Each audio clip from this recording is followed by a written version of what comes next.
It's tearing up my heart when I'm with you, but when we are apart, I feel it too.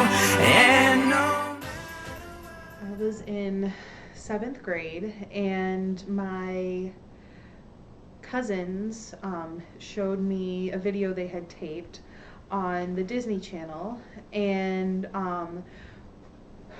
kind of fell in love with their music, but really fell in love with how cute these guys were, and had some cool dancing.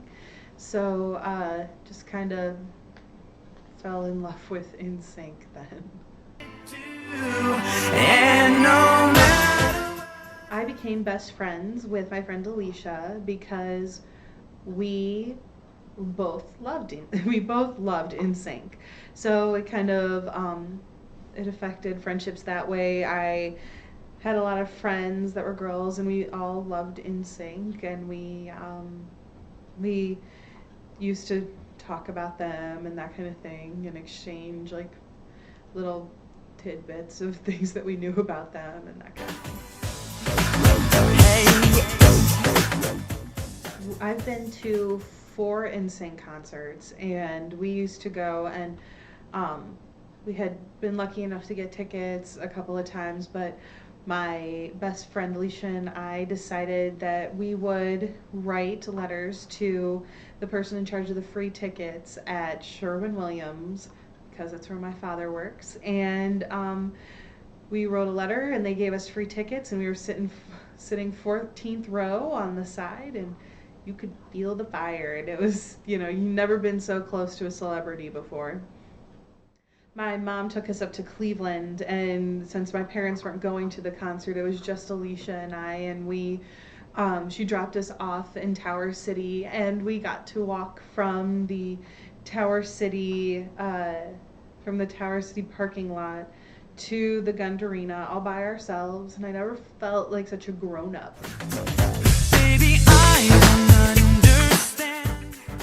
So Alicia and I started writing a story about our lives with NSYNC around 7th or 8th grade.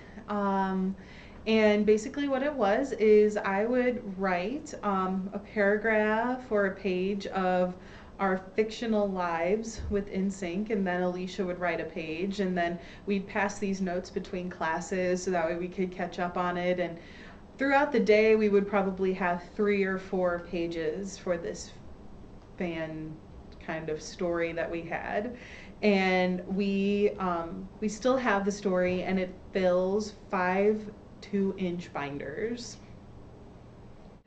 So when I was a freshman in high school, there was this guy who was a senior, and his name was Mike, and Mike looked just like Justin Timberlake, and because he looked just like Justin Timberlake, I loved him, and I was kind of infatuated with this guy until he graduated from high school, and I don't know where Mike is right now, but I really hope he still has his Justin Timberlake afro. Want me, girl, let me know. I know that when we first were falling in love with NSYNC, it was how do you meet NSYNC, and obviously the way we chose was to become famous and to be a singing group as well. So I started singing in the show choir and that kind of thing, and just kind of fell in love again with being on the stage, and ended up getting a degree in theater because of it. So it's not necessarily the dream to meet NSYNC anymore, but it definitely affected me, the choices that I made back then.